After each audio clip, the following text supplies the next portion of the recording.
My parents refused to pay for my college while secretly emptying my $60,000 education fund for my brother's extravagant wedding. We're already doing so much for you. Dad slapped me in front of everyone when I stood my ground, but Grandpa had other plans that changed everything. Hey everyone! Before we jump into today's video, I need your help. We've noticed the channel is losing some traction, and subscribing is one of the best ways you can support us. It's quick, free, and it helps us keep bringing you awesome content. Your support means the world. Let's keep this channel growing together. Thanks so much. Now let's start the video. Man, where do I even start with this? My life turned into some kind of twisted family drama that I still can't believe actually happened to me. Buckle up, this is going to be a long one. I guess I should start from the beginning. I'm a 21-year-old, and my family situation went from kinda crappy to nuclear meltdown in the span of a few months. Looking back now, I can see all the red flags. But when you're in the middle of it, not so much. It all started the summer after high school graduation. I was actually pretty excited about starting university in the fall. I'd picked a place close to home because, let's be real, university is expensive as hell, and commuting seemed like the smart move. I had some money saved up from my part-time job at this local garage, where I'd been working on cars, always been into that stuff, and I figured with a little help from my parents, I'd be able to make it work. Yeah, about that help part. One night in July, my parents sat me down at our kitchen table. I thought it was going to be one of those standard, we're so proud of you talks parents give after graduation. Instead, I got hit with what I now call the you're an adult now speech. Jake, my mom started, folding her hands on the table all serious like, you're an adult now, and your father and I think it's time you start taking responsibility for yourself. Dad nodded along. We've decided we won't be paying for your university expenses. Not tuition, not books, not gas for commuting. Not because we don't want to, but because it's important you learn the value of money. I just sat there blinking, thinking this had to be some kind of weird joke. But nope, they were dead serious. Then my dad, who's usually the quiet one, dropped another bomb. And if you want to continue living here, you'll need to start paying rent. Plus your own groceries. It's only fair. Fair? I was literally sitting in the same kitchen where they still had my height markers penciled on the wall from when I was a kid. I was still sleeping in my childhood bedroom with model cars I built when I was 12 displayed on the shelves. And now they wanted me to pay rent? For some context, my parents aren't struggling for cash. Like my mom's a high school English teacher, and my dad's an accountant at a local firm. They live in a decent 3-bedroom house in an okay neighborhood. They make ends meet, but there's not a ton left over. Still, they definitely weren't asking for rent because they desperately needed the money.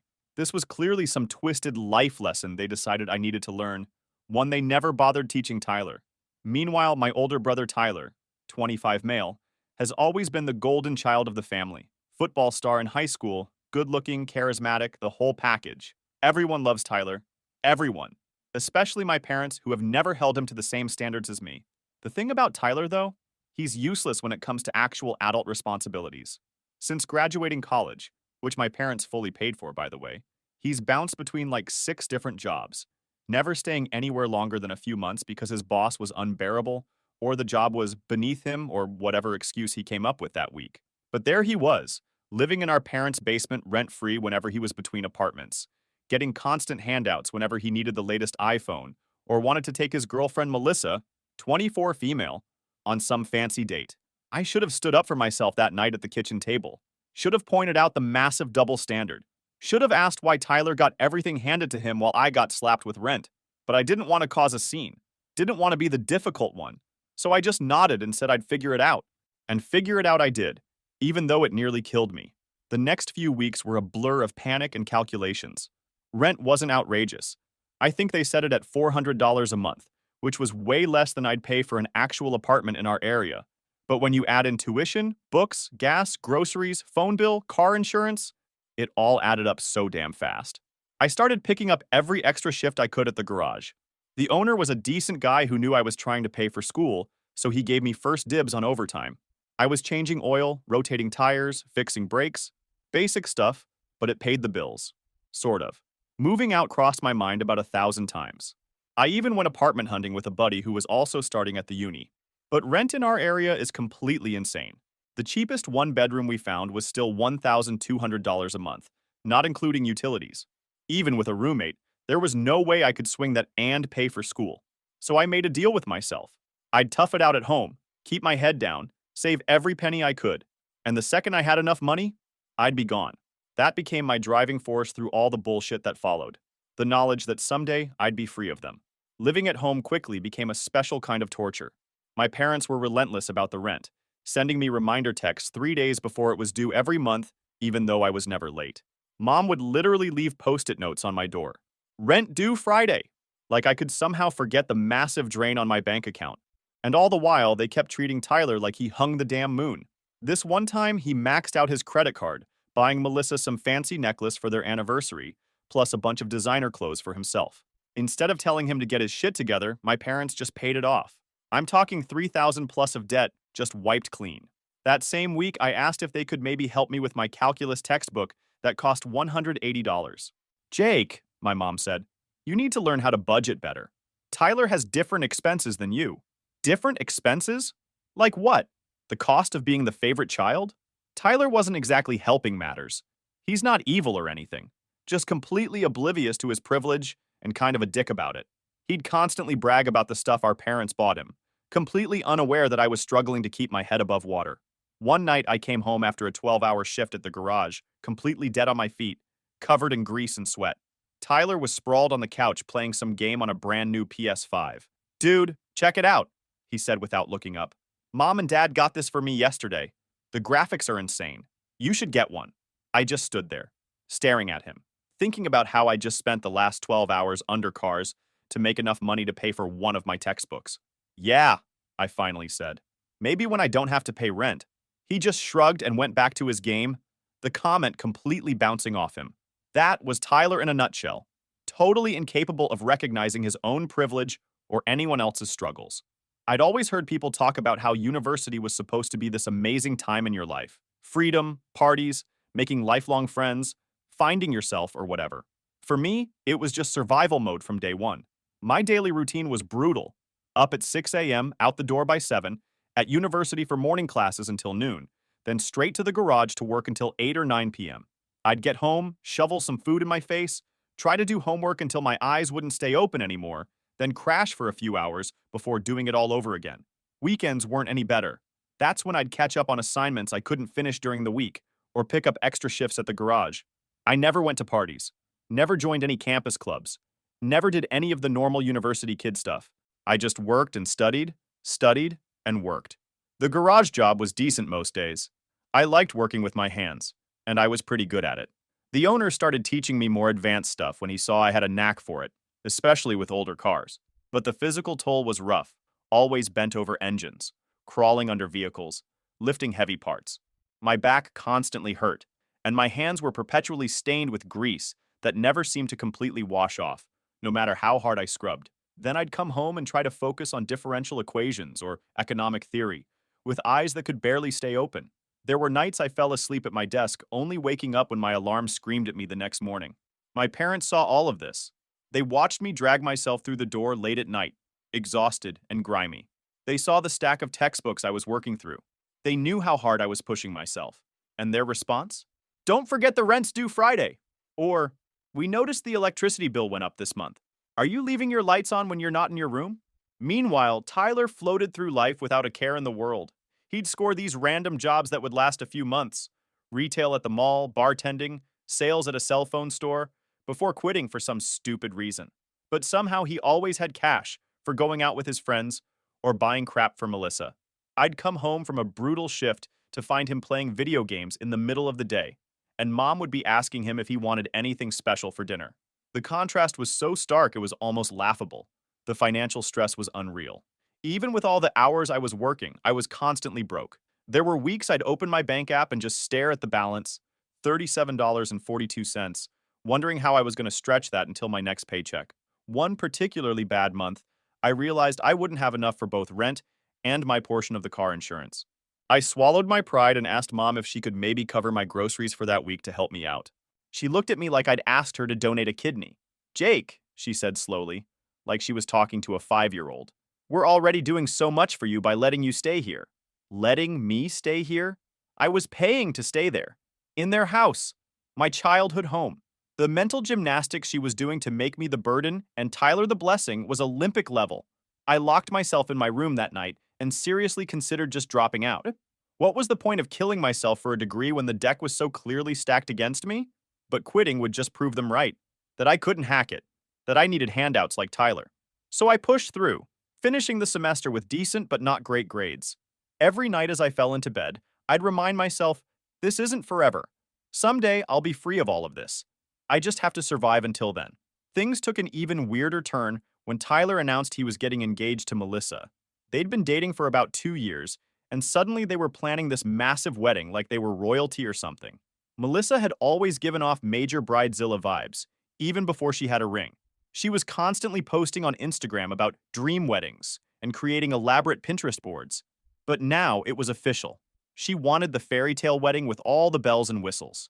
And who was going to pay for this extravaganza? You guessed it.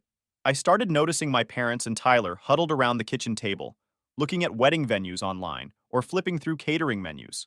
Mom was constantly on the phone with vendors, discussing flower arrangements and lighting options like she was planning a presidential inauguration. One night, I overheard them talking about deposits. Tyler was stressing about some payment, and Mom just patted his hand and said, "Don't worry about the money, sweetie. Dad and I will make it work. This is your special day." Meanwhile, that same week, my car needed an oil change desperately, and I was so broke I couldn't even afford the $50 to do it myself with supplies from the auto parts store. When I asked if they could loan me the money until my next paycheck, Dad said, "Money's tight right now, Jake. You need to plan better for these kinds of expenses." Tight? For a $50 loan that I was going to pay back in a week? But not too tight for whatever ridiculous deposit they were putting down on Tyler's wedding venue? A few days later, Tyler came home practically bouncing off the walls with excitement. He'd just been to see the venue with Mom and Melissa, some fancy country club with immaculate grounds and a ballroom. He showed me pictures on his phone, swiping through shots of chandeliers and marble floors and some giant fountain with the club's initials. "Pretty sick, right?" he said, grinning. "Got the whole place reserved for October." I scrolled through the photos, trying to keep my face neutral. "Looks expensive," I finally said. "How are you affording this?" Didn't realize part-time cell phone sales came with a wedding planner. Tyler just laughed and took his phone back. "Mom and Dad are helping out. They said every guy deserves his dream wedding day. Every guy deserves his dream wedding, but apparently not every son deserves help with university?" The double standard was so blatant it made my head spin. The wedding planning only got more insane as the months went on. Melissa wanted everything top of the line. Designer dress, premium catering with a 5-course meal, open bar with signature cocktails, photo booth, live band, the works. I actually knew she was a gold digger from the start, but of course didn't say anything. And my parents were just funding all of it. No questions asked. Tyler started spending more time at our house, sitting with Mom at the kitchen table going through guest lists or browsing wedding websites while I tried to study at the other end. It was like living in some kind of bizarre alternate reality where my brother was being rewarded for doing absolutely nothing while I was being punished for trying to better myself. One night, I was grabbing a snack from the kitchen when I overheard Dad and Tyler talking in the living room. They were discussing honeymoon options. "The resort in Cancun looks really nice," Dad was saying, looking at something on his laptop. "It's a bit more than we budgeted for the honeymoon, but it's only a few thousand extra." A few thousand extra. Just like that. Where the hell were they getting all this money? My parents made decent salaries, but not throw a few extra thousand at a honeymoon kind of money. And if they had this much cash sitting around, why was I surviving on ramen 4 nights a week and picking up every disgusting oil change shift nobody wanted just to keep my electricity on? I went back to my room that night and just sat on my bed trying to process it all. The more I thought about it, the angrier I got. Here I was, doing exactly what my parents claimed they wanted me to do, being responsible, working hard, paying my way, and I was struggling just to survive. Meanwhile, Tyler was being handed everything on a silver platter for what exactly? Being born first? Being the favorite? It just didn't make any sense. There had to be something I wasn't seeing, some bigger picture I was missing. Little did I know, I was about to get the whole ugly truth, and it was worse than anything I could have imagined. I'd been bottling up all this frustration and anger for almost 2 years. Never really talked to anyone about it because, well, what was the point? My friends were dealing with their own university struggles, and bringing it up to my parents was like talking to a brick wall. They'd made it clear where their priorities lay, and it wasn't with me.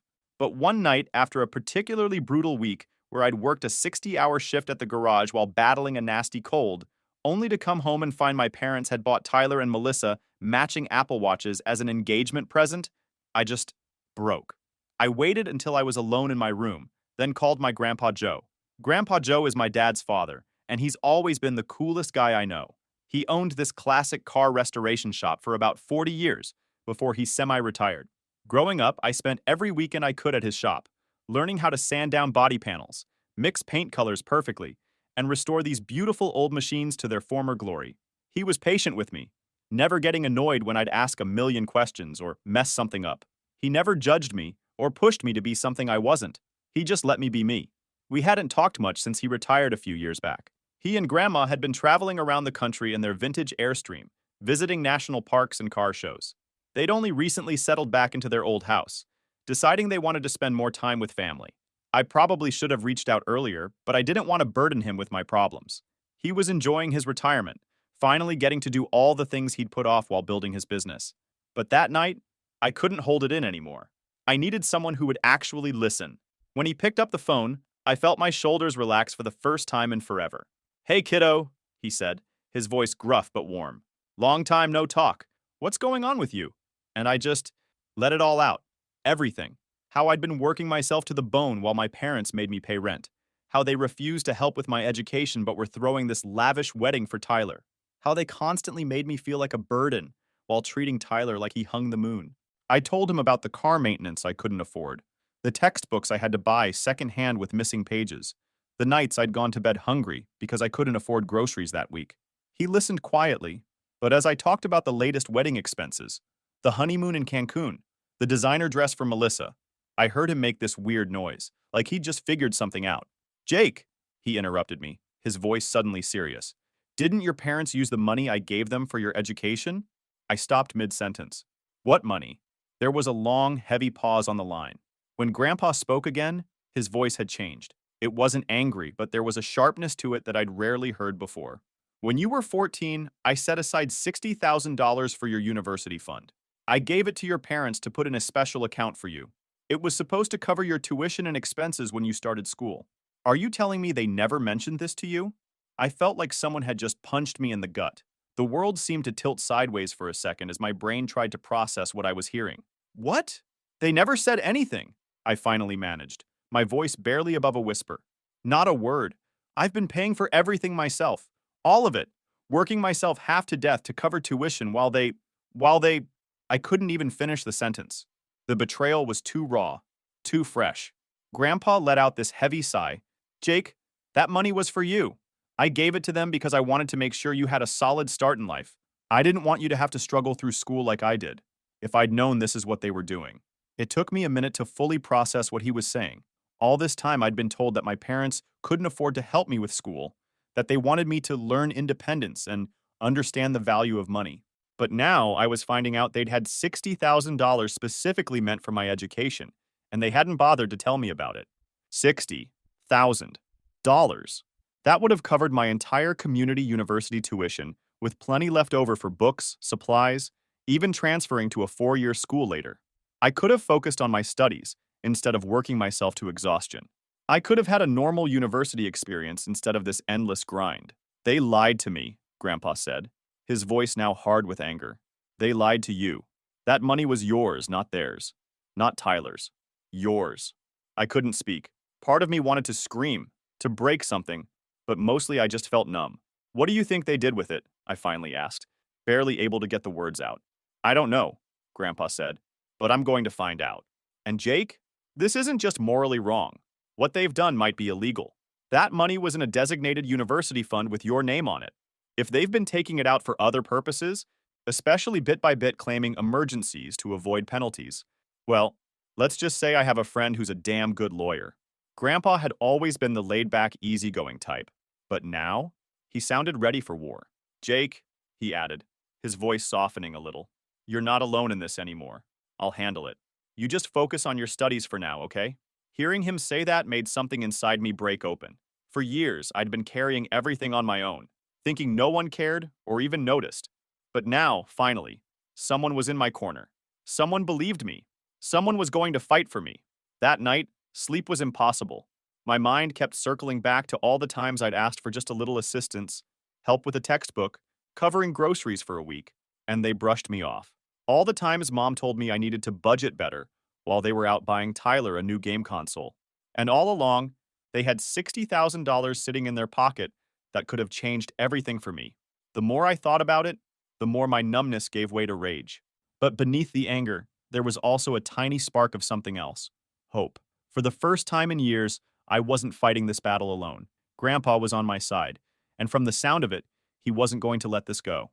Something was finally going to change. 4 days after my call with Grandpa, my phone lit up with his name. I was in the middle of a shift at the garage but stepped outside to answer. "I've been looking into this, Jake," he said without preamble. His voice was tight, controlled, but I could hear the anger simmering underneath. "Your mother's been making withdrawals from your university fund for the past 3 years. Small amounts at first, a few hundred here and there, always marked as family emergency. Then bigger chunks when Tyler and Melissa got engaged. I'm coming over tonight to talk to your parents, and I want you there too." My stomach dropped. "I don't know, Grandpa." "You need to be there, son," he said firmly. "This is your future they stole." I agreed, even though the thought of the confrontation made me feel sick. I finished my shift in a daze, my mind racing through all the possible ways this could go down. None of them seemed good. That night, Grandpa showed up at our house at 7 p.m. sharp. I met him outside, and we walked to the door together. He gave my shoulder a reassuring squeeze before ringing the bell. Mom answered, her expression shifting from confusion to unease when she saw us both standing there. "Joe? Jake? What's going on?" "We need to talk," Grandpa said, his voice cold in a way I'd never heard it before. "About Jake's university fund." The color drained from Mom's face so fast. "I don't know what you're—" "Save it, Linda," Grandpa cut her off. "I've seen the bank statements." Dad appeared behind her, looking between us with growing alarm. "Dad, what's this about?" "Let us in, Robert," Grandpa said. "Unless you want to have this conversation on the front porch where all your neighbors can hear." They led us into the living room. Tyler was sprawled on the couch playing some game on his phone. He barely looked up when we walked in. "Turn that off," Grandpa barked at him. "This concerns you too."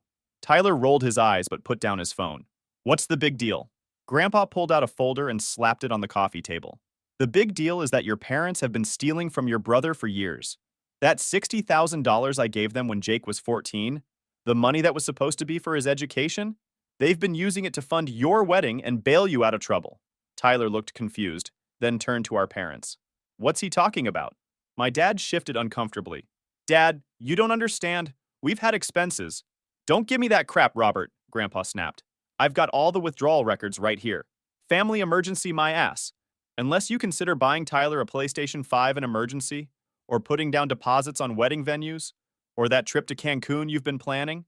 I looked at my parents, waiting for them to deny it, to have some explanation that would make this all make sense. But they just sat there, looking as guilty as hell. "Is it true?" I asked, my voice barely steady. "You had money for my university this whole time, while I've been killing myself working and taking out loans?" Mom couldn't even look at me. Dad just stared at the floor.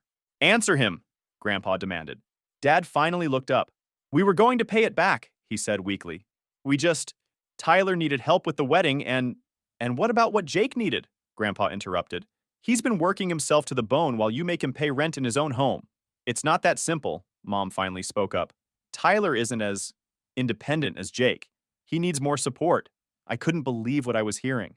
"So because I'm responsible, I get punished, while Tyler gets rewarded for being a screw-up?" Tyler jumped up from the couch. "Hey, watch it. Not everyone wants to waste their life under a car, grease monkey." "Better than being a leech," I shot back. "Here's what's going to happen," Grandpa cut us off, his voice firm. "You're going to pay back every cent of that $60,000 within 30 days, or I'm not only cutting you out of the will, I'm pressing charges for financial fraud.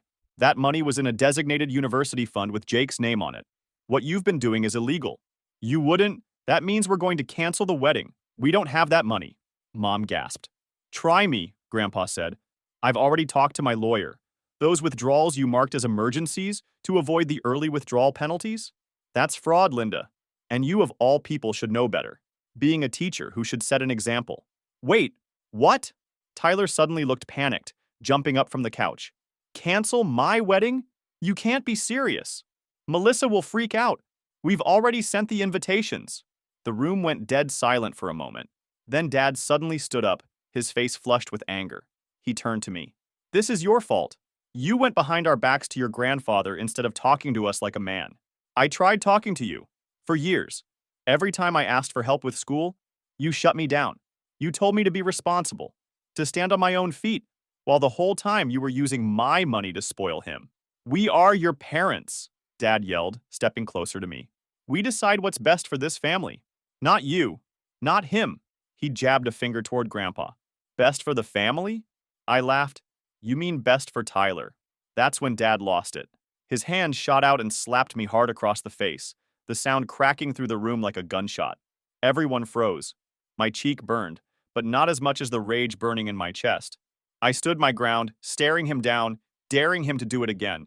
Grandpa stepped between us, his body tense like he was ready to throw a punch of his own. You just made a big mistake, Robert, he said, his voice deadly quiet. Mom was crying now, these pathetic little sobs that made me feel nothing. Tyler was still on the couch, actually smirking like he was enjoying seeing me get put in my place. That smile told me everything I needed to know about where his loyalties lay. Jake's coming home with me tonight, Grandpa said, breaking the silence. And you've got 30 days to get that money back. Every last penny. I didn't wait for them to respond. I went straight to my room, grabbed a duffel bag, and started throwing in clothes, my laptop, and a few other essentials. I could get the rest of my stuff later. Right now, I just needed to get out of that house before I did something I'd regret. When I came back to the living room with my bag, Dad had disappeared into the kitchen. I could hear cabinets slamming. Mom was still crying on the couch. Tyler stood in the hallway, blocking my path. Nice job ruining everything, he hissed, his face twisted with anger. You always have to make everything about you, don't you? I just pushed past him. Enjoy your backyard wedding. Grandpa was waiting for me by the door. You ready, son? I nodded, not trusting myself to speak. As we walked out to his truck, I could hear Mom calling after me, but I didn't look back. I couldn't. If I did, I might have lost it completely. When we arrived, Grandpa showed me to the spare room, a simple space with a comfortable bed and a window that overlooked his detached garage where he still kept his favorite car projects. It already felt more like home than my parents' house ever had. That night, I slept better than I had in years, even with all the chaos swirling around me. For the first time in a long time, I felt safe, protected, like I wasn't fighting the whole world alone anymore. After that day, my parents' whole wedding operation fell apart like a house of cards. They'd been cruising along like nothing was wrong, but Grandpa wasn't playing around, and when they realized he wasn't bluffing about the legal consequences, the panic set in. The fallout hit 1 week before the wedding. Suddenly, the fancy country club venue was too expensive, the premium catering needed to be scaled back, and the honeymoon to Cancun was canceled entirely. Tyler was freaking out. Then he called me. I almost didn't pick up, but decided I wanted to hear whatever bullshit excuse he was going to come up with. Are you happy now? He snapped as soon as I answered. You've ruined everything. Mom and Dad just told me they have to cancel the venue, the caterer, practically everything for the wedding. Not my fault they stole my money to fund your big day, I shot back.